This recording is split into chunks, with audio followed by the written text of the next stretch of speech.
A little bit of an idea of my musical taste here. Yes, I am Marky Billson, your voice of choice for a new generation of Tri-City sports fans, and the name of the program is Tri-City Sports Now, and we own the Tri-Cities on 1420 WEMB Sports Radio or jetbroadcasting.live. You can listen in there, or you can listen to 1420. You can watch the show and see my fashion sense, which is second to none. And is also, you can see this handsome face of mine every day.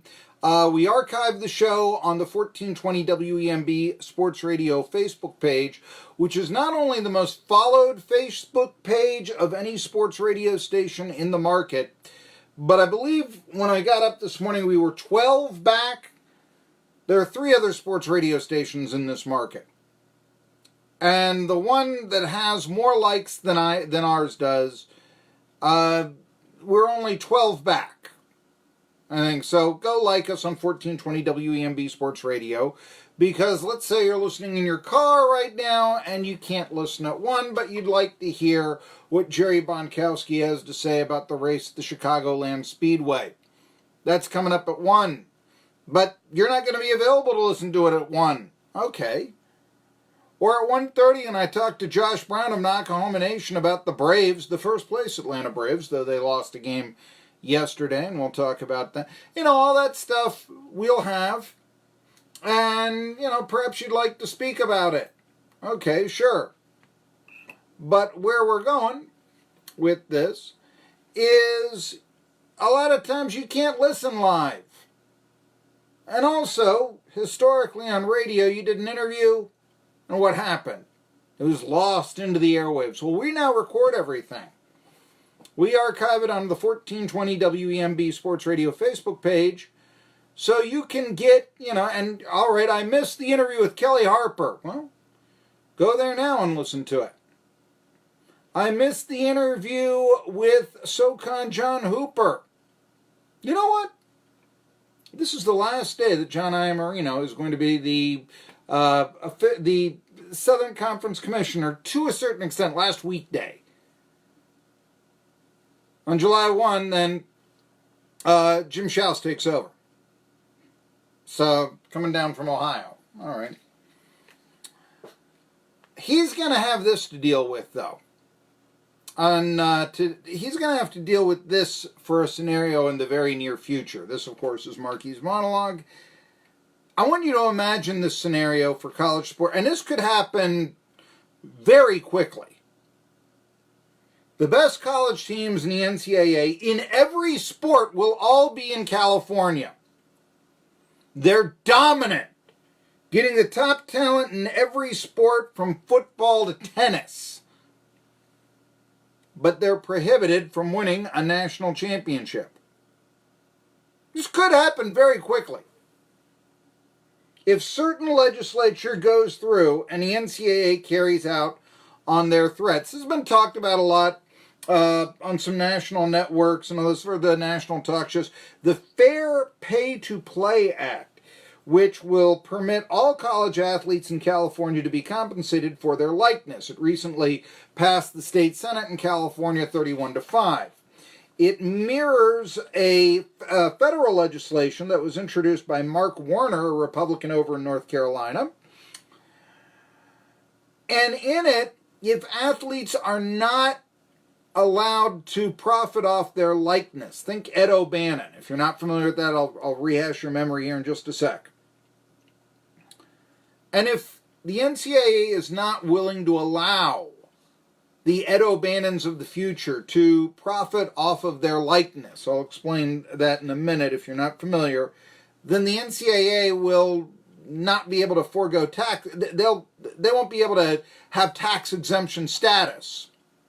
That could change things real fast, don't you think? Or maybe not. Because what the NCAA is right now doing is they're telling California, you passed this bill and we may ban all your schools from ever competing in the postseason. I don't know if that would mean bowl games or not. I don't know if that means the Rose Bowl goes away. In fact, the Washington Post's Sally Jenkins believes the NCAA is bluffing. that there's no way that they're going to say, oh yes, University of Southern California, you can no longer compete in the FBS football playoff. UCLA, you can no longer participate in the NCAA basketball tournament. And Cal State Fullerton, no more College World Series for you. Jenkins believes that that is preposterous. That couldn't happen. No way the NCAA will cut off their nose despite their face to do that.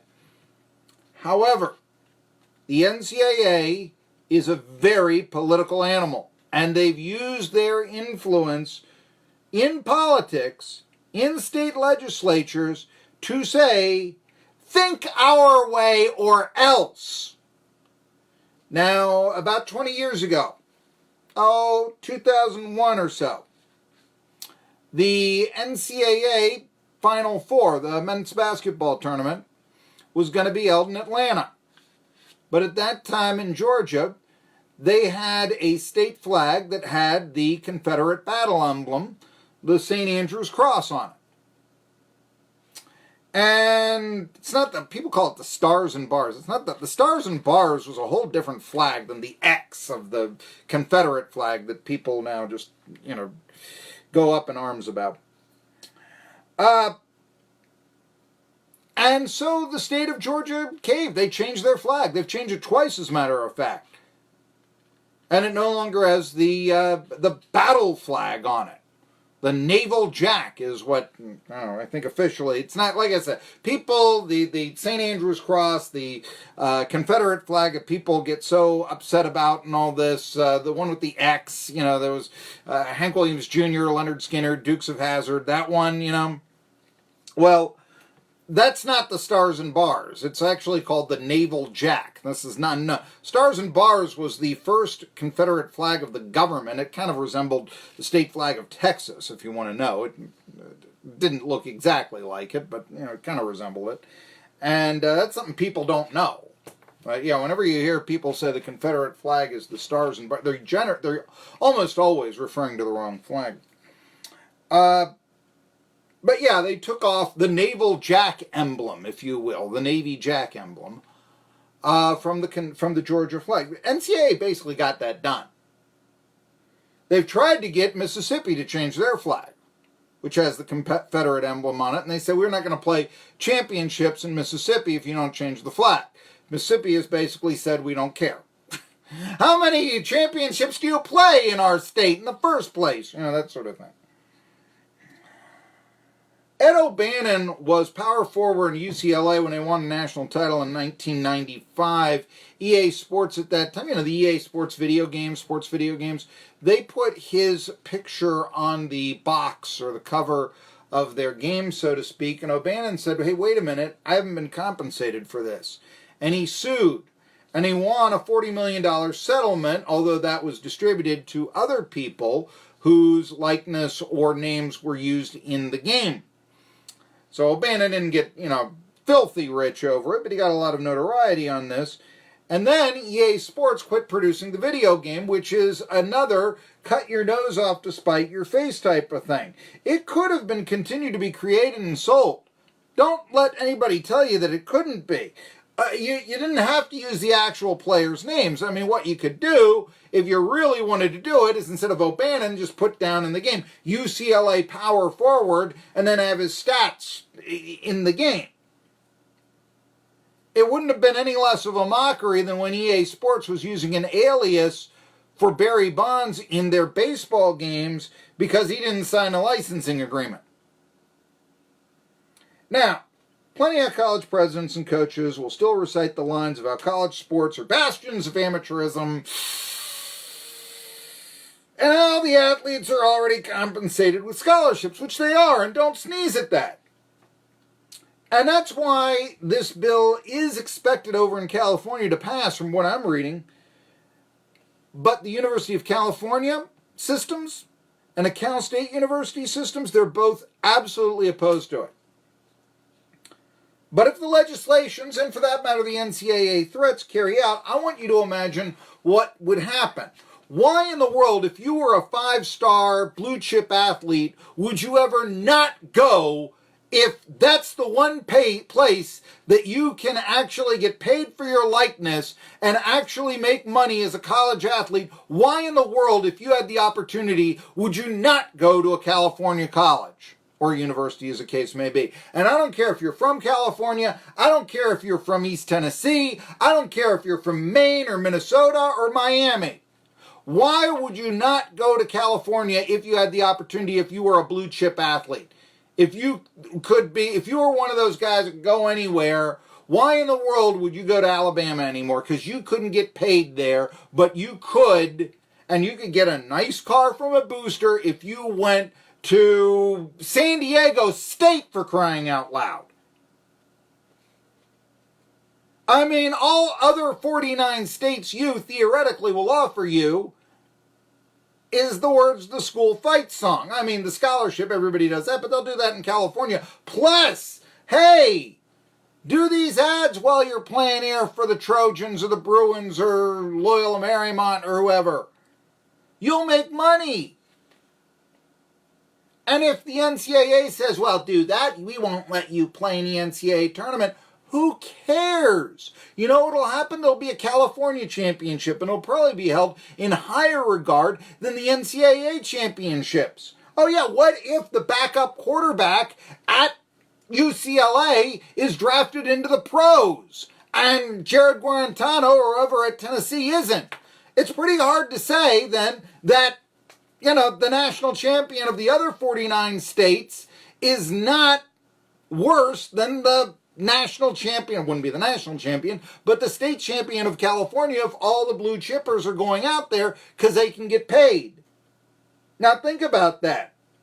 Now, I am the first guy to say that a college scholarship is nothing to sneeze at for millions of young adults saddled by crippling college debt. It is understandable why they would be less than sympathetic college athletes who already have all the fame, all the popularity, all the women if you're a male athlete, or I guess some female athletes too, or vice versa. I mean, come on, you know? And then they complain. They're complaining. Meanwhile, the regular college student, he's saddled with college debt. You know, cry me a river is what he's going to say to the college athlete. I get it. But the thing is, the NAIA athlete, also a college athlete, he can hold down a job while playing sports. I've seen it been done by NAIA athletes. I went to an NAIA school and played NAIA sports there. But Darnell Autry, studying drama at Northwestern a generation ago, had to turn down acting roles that would have helped him use his degree for what it was intended to. He had to turn it down or else he would have lost his ability to play football for the Wildcats. Now, when that's the case because of NCAA rules, something is desperately wrong.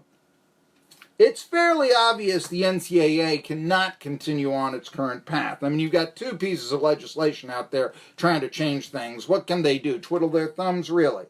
Now, if they're not going to pay the athletes outright, and I'm not 100% sure that they should. I've always said that. And if they did, how would you do it? Oh, it would be a tremendous nightmare. And you'd have schools that would drop athletics. It would be a nightmare. So, of course, you know, just keeping the beast alive is generally not a good reason to, you know, continue to do something. Don't get me wrong. But you could do away with the college scholarship in that sense. You might do away with college athletics, certainly in scholarships, for all but the most prestigious athletic schools, if not all of them. I mean, that could be a way it could go. You do not, you know, the kettle of fish that would happen there, yeah. Of course, I do think that would be the best thing for Tennessee to win. I've said that many a time. They take in so much revenue that, yeah, just like I said, the California school, well, we can, you know, you can get money for your likeness. You play for us. Then who's not going to want to play for them? I don't care if you did grow up rooting for Tennessee or Virginia Tech or Notre Dame or whoever. Who isn't going to want to go out there and play, you know, just because you know, how many times have you ever heard in Major League Baseball free agency, why are you signing with this team? It's always they paid me the most money. It is very rarely to come home because this was my favorite team as a kid. I can't remember any free agent, can you, that ever said, yes, I am signing this free agent contract because it was my favorite team as a kid. I never remember any sports free agent ever saying that. So why would it then be, if these people in California will give you money or the possibility of it with being able to use your likeness, and over in Tennessee, you can't. If you could play at either one, if you could go to either school, why would you not go to the California school? Tell me. There isn't a reason. I mean, it's like this. I look at car ads around here. I see Steve Forbes doing car ads, car dealer ads. Jerome Rodriguez, the ETSU power forward, could not do them. But if Jerome Rodriguez, if this bill passes, and he were to say, now this is last year of eligibility, but let's just say if he played at, Fresno State, yeah, he could do the ad for Fresno Studebaker. I'm trying to use a car name that, not give free advertising, but, you recognize it as a car name, and all this. So I'll use one from the past. He could actually do that. Right now, the NCAA tells Jerome Rodriguez not only can he not do a car ad, not only can the booster not give him a car, obviously, for doing that car ad. Meanwhile, the booster, the car dealer can give Steve Forbes a late model car every year for doing that ad. That's okay. But they're really saying, Jerome Rodriguez, you can't even pick up extra scratch mowing lawns, which is preposterous. Like I said, Mark Warner out in North Carolina, he's produced federal legislation that might allow all college athletes to be able to profit on their image. Then again, you can kind of see where, all right, you get the tax legislation taken away from us. There's been, legislation in the past, try to take baseball's antitrust exemption away from it. It hasn't worked, So Warner's bill may fail, but California's bill may succeed. And if that happens, the balance of power in college athletics could very, very well tilt to the Golden State. Like I said, if you can come here to Stanford. Not only are you going to get the best education anywhere, but, you do real well. Cardinal Booster over here will give you a car for just a spot of, come visit my car dealer. I'm the star halfback at Stanford. The endorsement. Oh yeah, that could happen. And if that happens, it is forever going to change the structure of the NCAA. Billson for Asian House, home of the Happy Box meal, featuring plentiful appetizers and rice around your choice of 20 mouth-watering Chinese dishes. Or try their Japanese fare, sushi, sashimi, and the grill. I had my birthday dinner at Asian House and was most satisfied. Find the great menu and deals at goasianhouse.com. Use Tom for catering. You'll be most satisfied, too. Asian House, nestled in the Shops on West Market on the way to Jonesboro. Mention 1420 WEMB Sports Radio and get 10% off. Fire up the savings with the JCPenney 4th of July sale. Now through Sunday, shop your favorite brands for the family at 50% off. Like select St. John's Bay, Arizona, Exertion, and A&A. Plus, get select bedding, bath, luggage, and mattresses for up to 60% off. Take an extra $10 off $25 with your coupon waiting for you in the JCPenney app wallet. The deals are lighting up this 4th of July at JCPenney. Offers valid 7/1 to 7/7. Exclusions apply. See store at jcp.com for details. Here's a sports flash from 1420 WEMB Sports Radio powered by Jeep. NASCAR track activity is continuing today for the Truck Series. They will wrap up their weekend today by qualifying, and then tonight they've got the race, the Camping World 225. The Xfinity Series getting on the track for the first time today with a couple practice sessions, and then the Cup Series will get on the track coming up tomorrow. It's going to be a busy day. The Xfinity Series will qualify and have their race.